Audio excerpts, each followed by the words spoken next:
Você já ensaiou uma conversa na sua cabeça umas 10 vezes antes de ter ela? Pensou nas palavras, no jeito de falar, no tom, mas mesmo assim sentia que tinha algo de errado no roteiro?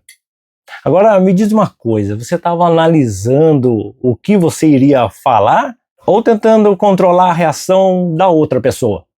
E é exatamente esse tipo de comportamento que vamos explorar no capítulo 19 de Dom Casmurro, de Machado de Assis. E eu sou o Edwin Junk, o explorador de comportamento humano nos clássicos e na vida. Afinal de contas, os clássicos falam mais da gente do que a gente pode imaginar. Bora passar limpo? Depois de toda a tensão no capítulo anterior, Capitu já tinha bolado um plano. E agora era a vez de Bentinho agir. E o alvo era José Dias.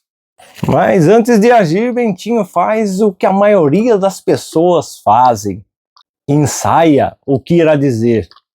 No caminho para casa, ele já começa a ensaiar o discurso que terá que dizer para José Dias.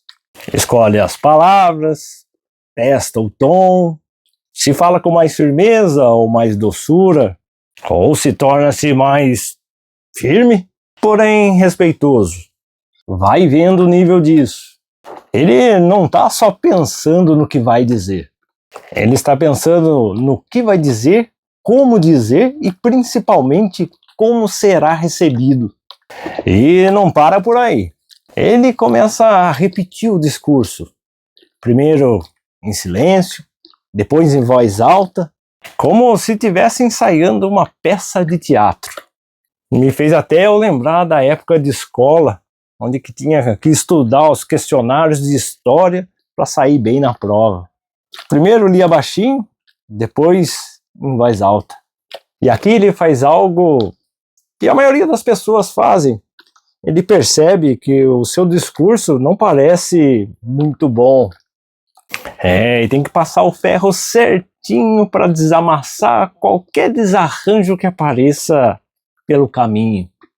Uma versão soa ríspida, a outra muito suave, e uma outra até bem artificial. E aí vem a percepção.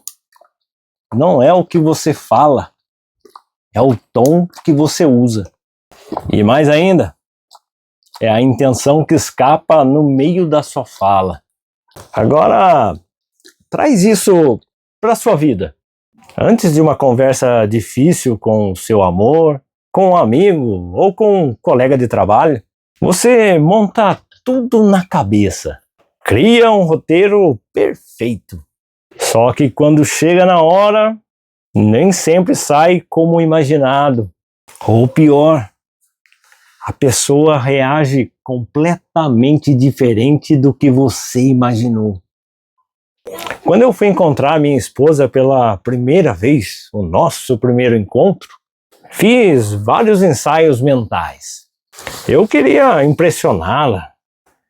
Eu vou dizer assim, agir de tal modo. Se ela disser outra coisa, eu vou mudar meu comportamento para tal jeito. Mas no fim não saiu nada como eu havia planejado. Foi bem melhor. E como diria Jung, são duas almas frente a frente. Porque tem coisa que a gente esquece quando está ensaiando uma conversa. Você pode controlar o que fala, mas não pode controlar o que o outro vai sentir. E é aí que mora o erro. A gente acha que se escolher bem as palavras, falar do jeitinho certo, vai evitar o conflito. Mas nem sempre é assim. E Bentinho percebe isso aos poucos e chega numa conclusão interessante. Não precisa exagerar, nem suavizar demais. Precisa encontrar um meio termo, o equilíbrio. Só que logo depois vem um pensamento revelador. Oxe, a casa é minha. Ele é só um agregado. Olha isso. O menino mudou até de postura. ele começa a se colocar acima, como se tivesse total controle da situação. E mentalmente chuta o balde. E isso é arriscado, porque quando a gente entra numa conversa achando que está por cima, que tem o controle da situação e que sabe tudo o que vai acontecer, a gente já está errado. E quantas vezes você fez isso? Ensaiou uma conversa não para entender, mas para vencer. Não para ouvir, mas para conduzir o resultado. E o problema não é pensar antes de falar. O problema é achar que só pensar já resolve tudo. Pensar realmente ajuda. Mas no fim, conversa de verdade não é roteiro, é encontro. Então, fica a pergunta para você pensar. Você ensaia suas conversas para se expressar melhor ou para controlar o outro? Tem gente que passa a vida inteira assim, falando bonito, falando correto, falando calculado, mas nunca falando a verdade. Se esse tipo de reflexão alisou alguns amassadinhos na sua cabeça, se inscreva no canal, porque aqui a gente não só lê os clássicos, a gente entende o que eles revelam sobre nós. E no próximo capítulo a gente continua passando a limpo os comportamentos que passam despercebidos, mas dizem tudo. Tô só de zóio.